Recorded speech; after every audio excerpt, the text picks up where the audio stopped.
السلام علیکم ګرانو دوستانو. نن به زه تاسو ته د کرکټ په هکله باندې یو څو تازه او ډیر مهم خبرونه درکړم چې خاص کر زه به تاسو ته وایم چې حامد شینواری د افغانستان کرکټ بورډ وایس چیرمن ټاکل شوی ده.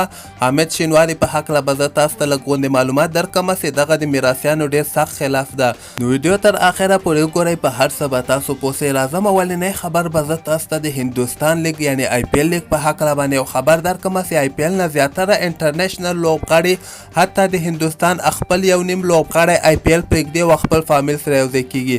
زه به تاسو ته وایم چې په دغه ورځو کې د هندوستان حالت ډیر زیات خراب دی، ډیر اساس حالات د تاسو به دغه ویډیو کتلی. په هندوستان کې روزانه 2 لکو نه واخله تر 4 لکو پورې کسان نوي کسان په وایرس باندې اخته کیږي. نو دغه په وجه باندې هندوستان اوسه پورې یعنی آی پی ایل نه ختموي، خو زیاتره د هندوستان یو نیم لوبغاړی او دغه خارجي لوبغاړي ډار سوي دي چې په دغه کې د ایډم زمپا د استرالیایي لوبغاړی او ریچارډسن او د نه علاوه انډریا ټای دغه درې لوبغاړي آی پی ایل پرېښودلی او ډایرکټ تللي دي خپل وطن ته.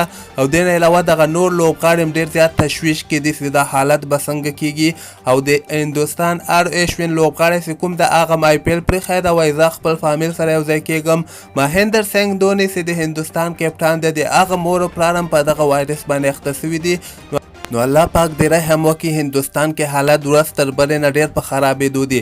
دویم خبر به زه تاسو ته د افغانستان محمد نبي او مجیب زدران په هکله باندې یو خبر درکړم چې هغه تېرو ورځو کې هم دغه د افغانستان یو نیم لوبغاړي دغه غریبو کورنیو سره مرسته کړې ده. خو تېره ورځ د افغانستان محمد نبي خیریه بنسټ چې کوم ده هغه هم 80 نه واخله تر 80 دغه بېوزله یعنې غریبانانو کورنیو سره مرستې کړې دي. همدغسې مجیب زدران او نجیب زدران هم هغه څو ورځې مخکې دغه غریبانانو کورنیو سره افغانستان کې مرستې کړې دي. نو څومره چې افغان لوبغاړي د ما دغه ویډیو ګوري باید څومره زیاتې مرستې د افغانستان سره وکړی سي، دغه به کمې، ځکه افغانستان کې ډېر زیات بد حالت دی، غریبانان ډېر زیات دي. نو څومره افغانان هم چې دي باید صرف افغانستان کې دغه غریبو بېوزلو کورنیو سره دوی مرستې وکړي. او محمد نبي او مجیب زدران نجیب زدران نه ډېره زیاته مننه چې همیشه یې خپلو دغه افغانان په دغسې سختو حالاتو کې یاد ساتلی دي.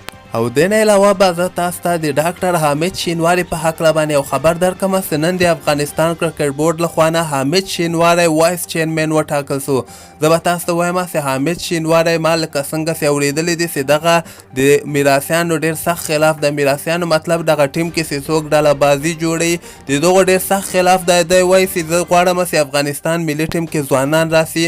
او د دې یو څو پوسټونه ما یو وخت کې کتلي ول، ډېر ښه پوسټونه به یې کول. ده به همیشه د ځوان لوبغاړو غوښتنه کوله او همدغسې د افغانستان کوشش و، یعنې داسې پوسټونه به یې کول د افغانستان په ګټه باندې به تمامېدل. نو په دغه کې خو دغه کار د ما ډېر زیات خوښېږي چې د ځوانانو طرفدار ده او ډلهبازي نه مني. یعنې په د افغانستان په ملي ټیم کې ډلهبازي، ګروپ بندي، دغه زاړه میراثي لوبغاړي لکه ګلبدین نایب، اصغر افغان، سمیع الله شینواری، د نه علاوه شاپور زدران، دغه څومره زاړه لوبغاړي چې کوم دي همیشه په ټیم کې دغې ډلهبازیانې جوړې کړي دي. نو دغه به ښیي چې زر تر زره دغه لوبغاړي زاړه لوبغاړي له ټیم نه ورک کړي. نو دغه ځوان لوبغاړي چې کله ټیم ته راسي بیا به هېڅکله هم په ټیم کې ډلهبازي او بې اتفاقي نه رامنځته کېږي. نو ګورو ډاکټر حامد شینواری خو مخکې خو به ډېرې زیاتې وعدې کړې دي چې دغه خبره بیا دلته داسې سي چې افغانستان کرکټ بورډ کې چې څوک نه وي هغه بیا هر رقم یعنې ښې خبرې کوي د افغانستان په ګټې، د ځوانانو په ګټو باندې خبرې کوي. چې کله بورډ ته راسي بیا یو دمې پرې په خوله باندې کلپ ولګېږي، بیا د هېڅ بیخي دې